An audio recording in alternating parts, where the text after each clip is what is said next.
Here we go again. No, not again. You've been fooled. How long have we been doing this? Once more unto the And again until we're both dead.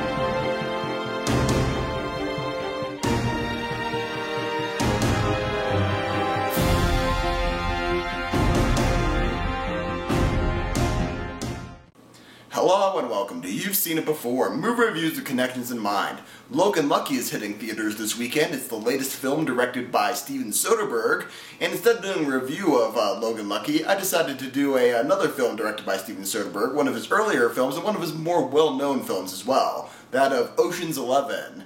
Now, this video review will contain certain spoilers of Ocean's 11, as well as some other films. There will be a full list in the description below. And if you have not seen Ocean's 11 yet, or any of the films listed below, and I'll wait until you have, stop the video at this point and come back later. But with these things in mind, though, let's begin.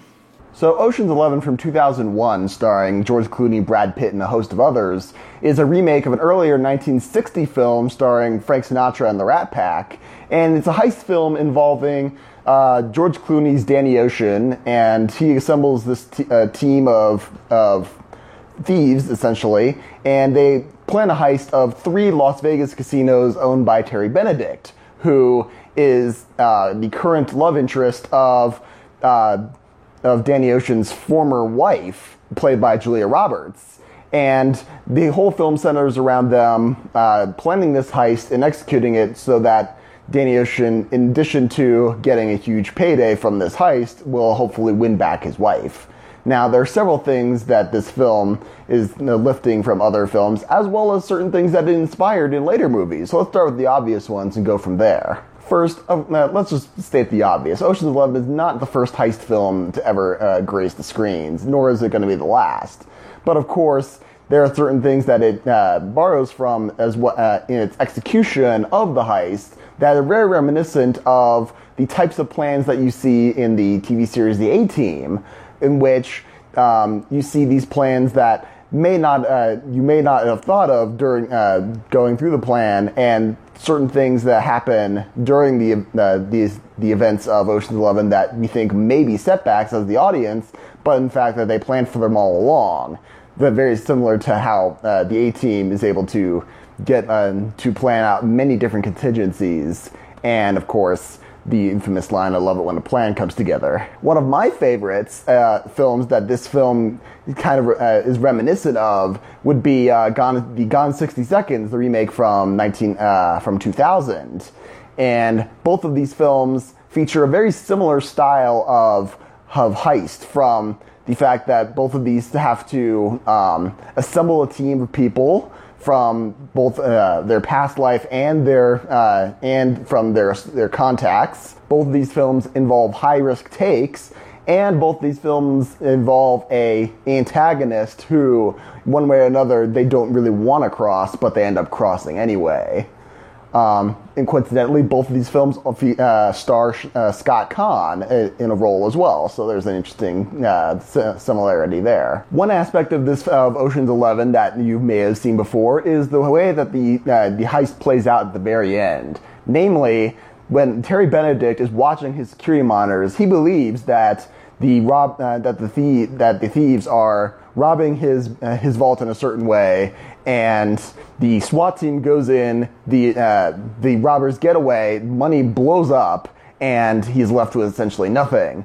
But of course that doesn't actually happen, because Ocean's 11 actually recreated his vault from in their warehouse. They filmed a fake heist, a series of events, in order to feed that footage to the security monitors so that they can cover up their actions in order to play a switcheroo on Terry Benedict. But he only finds out about that because there was a small defect in their recreation, namely the fact that there's a tile on the floor that says Bellagio that was installed only a couple of days prior that they didn't know, that the thieves didn't know about, hence cluing him into the fact that it was staged. Now, this is very similar to a scene that plays out in Star Trek Insurrection, believe it or not. That film also features a scene in which the antagonist, namely Ruffo, is transported to a holodeck, recreating the bridge of his ship, and he sees the events, what he believes are the events of the collector launching and collecting particles and disrupting the rings of the planet, but in fact, it was all staged. They're on a holodeck, but he's only clued into that fact because some minor things start happening, and there's a small defect in the holodeck recreation that clues him into the fact that it is in fact a holodeck. Ocean's 11 also, in my opinion, is very reminiscent of the Jaws franchise in that the first film was fantastic, but it also really inspired a series of sequels that were, for better or worse, very unnecessary in the long run. I think we can all agree that the original Jaws was fantastic, but Jaws 2, 3, and 4 did not need to happen, and they got progressively worse and worse throughout as time went on. So the same thing with Oceans 12 and 13. While they may be good films, or at least slightly enjoyable films, I think we can agree that they weren't really necessary in the grand scheme of things. Now, as I said, you've definitely seen things in Oceans 11 from films that have come before, but you've also seen elements of Oceans 11 in films that have come since. From Fast 5, when it reinvented the Fast and Furious franchise from street racing to heist films. That film was very reminiscent of Ocean's 11 style heist planning, as well as Ant-Man. Many elements of Ant-Man's heist structure is very reminiscent of Ocean's 11, down to the fact that Scott Lang is a ex-con who was a thief. He got sent to prison and upon release, he has to go back into thieving in order to get close to another family member, namely his daughter. So there you have it. Ocean's 11 is something that you've definitely seen before, both from films prior to its release and since its release, leading up to, of course, Logan Lucky. If you watch the previews, it is another heist film that is, since Steven Soderbergh directed both films, you could definitely see some Ocean's 11 even in the previews of Logan Lucky. So, you should definitely see Ocean's 11 if you haven't already. As for Logan Lucky, I think it looks interesting, but not necessarily worth a movie ticket. I'd rather see that on when it hits direct-to-video. So, there you have it. There's my review. Thank you all so much for watching. I appreciate whatever audience I can get. And just remember, there's nothing new under the sun. And yes, you have seen it before. So, until next time, thank you.